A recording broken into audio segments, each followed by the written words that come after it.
Xiaomi has a new smart band, and this is the Xiaomi Smart Band 9 Pro.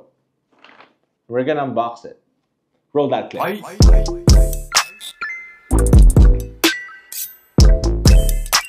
Okay, so ang tagline ni Xiaomi Smart Band 9 Pro is your style, your pace. Let's talk about yung main selling point or key selling points ng produktong ito. Built-in GNSS newly added compass function. 150 sports mode. I don't think I'd be able to use all of those. 3D warm-up relaxation guide. 50 ATM water resistance. Linear motor. 1.74-inch AMOLED narrow edge quadrilateral display, high-quality metal frame, multi-dimensional health management, and ultra-long battery life. This is it. And Xiaomi also sent over their leather strap, yung quick release nila. The blue one, and kasi this one is the pink one. So let's see kung paano natin siya gagawin. But for now, let us unbox this because Smart 6 pa yata yung last ko eh. Pero it's not this big. It's the small, thin one. This one, hindi ko pa alam on how to be able to really maximize this because I usually have like a different watch with me, mga automatic watches, but it would be nice to track my sleep again, to track my steps and other stuff. So this one, really excited to see kung paano ko siya fully magagamit. I'm not sure if yung charger ng Smart Band 9 Pro would be similar to the other Smart Band. So sana it's like that, USB, tapos may sarili siyang charger. And inside this box, ito yung strap niya, it's pink. This is the strap. Ano ba ito? Instructions or warranty guide, and we don't really read. And this is the Smart Band 9 Pro. That's so tiny.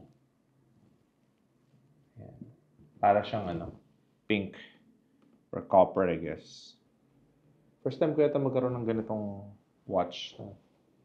Ito yung likod niya. You guys can see that. So we're going to talk about the rest of the features of this watch, but for now, let's power this up. Not sure really how. How? Kabit na muna natin yung strap. Oh, it's that easy. Okay. So siya, ganito. How to install it. Ooh, yun na yun. It's that easy, oh. We turn it on. Falls off. Wala pala siyang wala siyang button or anything to turn it on. Charge ko na muna sandali. Give me a few seconds. Okay, you got a power bank. It's charging. Ooh, there. So once na sinaksak mo siya, magpa-power on na siya. Charge lang natin just to be safe. English. One thing that you guys need to do if you're gonna buy this, make sure you have the app with you para ma-sync mo siya. So pag in-scan nyo yung QR na nandito sa watch, it will direct you. This QR, it will direct you to this. Sabi, time to tone up. Tapos you need to download yung Mi Fitness niya. Yan, ito na yung app niya. Mi Fitness. Install. Okay, so download na siya. Open it up. Yeah, I think you need to sign up yung yung account mo sa Xiaomi if you have. Or if you don't have, make sure you create one. So sa device, you can add yung scanner. Tapos, scan nyo lang din yung QR na nasa watch nyo. If you have downloaded the app already, scan it and then link it. Okay, yan. Ano siya? There we go. It's gonna take a while, but it's not a long while, no? So if sanay ka naman na mag-sync ng mga watches more other AIoT sa phone mo, pwede, mabilis lang yan sa mga watch. 60% charging, connected battery, and then you can choose from the multiple watch faces na pwede mong i-download. There's online, there's local. I'm guessing ito yung nasa watch ngayon. Apply. Sabi dito, we can start already. Ayan siya. So dito sa app ng Mi Fitness, marami kang pwedeng piliin na watch faces. Marami kang pwedeng i-download, i-customize according to your need. Like this. Yan. Gold siya. Pero, ayun na, it's a cat! We're just checking this out. Ang daming options and ways for you to customize yung watch nyo, which I think is really cool, no? Kasi maraming smart watches na limited yung options for you to choose from. But this one, there's actually a lot. From stylish to sporty, na medyo cleaner, na medyo luxury. So meron din dito, double gold. Ang daming options na pagpipilian. Now, ano ba yung meron dito sa Xiaomi Band 9 Pro?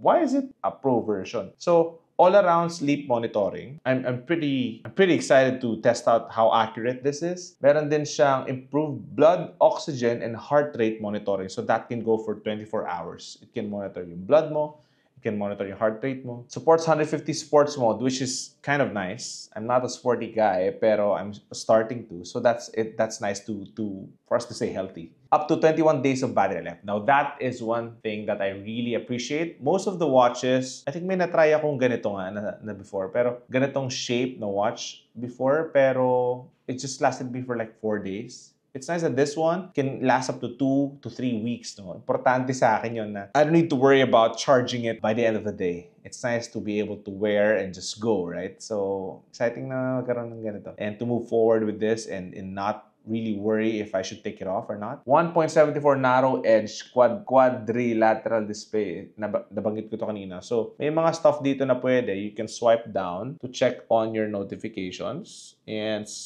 left to right, other quick settings. Right to left would be yung sports mode. And if you swipe up, may mga iba pa siyang app na nandun. So, very intuitive and very easy to use. Wala siyang button na iba. If you hold the screen, it's going to, recall that. You can switch yung mga faces niya. So, easily you can just turn it into other designs that you would like. Tapos yung screen nga pala niya, if di ko na banggit, is AMOLED. So, this one I think has a 1,200 nits of brightness, 1.74 narrow edge AMOLED display. It's really bright. Hindi ko pa sure kung paano i-adjust ang 60 Hz refresh rate. Automatic brightness adjustment. Okay. 2.5D cover glass unmatched tactile experience. So, if hindi mo gusto yung ganitong klaseng strap, yung parang silicone or what, meron silang other strap na available. Like ito, leather quick release strap. So, may mga versions din na leathery. Depende sa lifestyle mo if you want it a bit more formal. Pero syempre, okay din na to have something like this if you want it to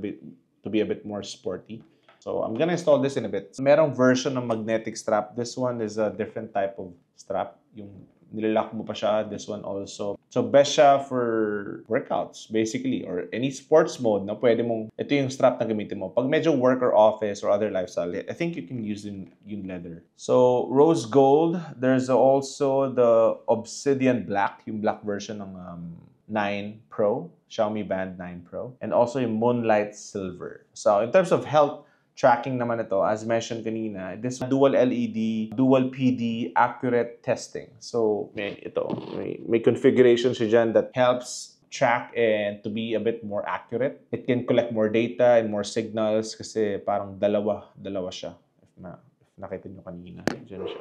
Now that way, syempre, better monitoring, better tracking ng health nyo. Comprehensive algorithm updates para mas accurate at mas professional yung data na extract nyo dito sa iyong Xiaomi Band 9 Pro. So, meron din siyang sleep score or sleep analysis. Tapos merong sleep animal din na. I guess it can also help you identify what type of sleep do you have, diba? If it's enough or not. So, the app and also yung watch would be able to track and tell you if you're sleeping well, sleeping good, if may mga deep sleep man siya. Minsan nakakalimutan ko na anong oras din ako tutulog, super ikse, minsan super haba naman. So, it helps me understand what I need to do with my diet or health, diba, to be better. Na parang, it's just useful to have this data with you para lang you'd be able to take care of yourself better. They also have upgraded AFE chip, more accurate measurement of heart rate and blood oxygen levels. So, isa sa mga useful stuff din yun. All-day health protection, all-day heart rate monitoring, all-day blood oxygen saturation.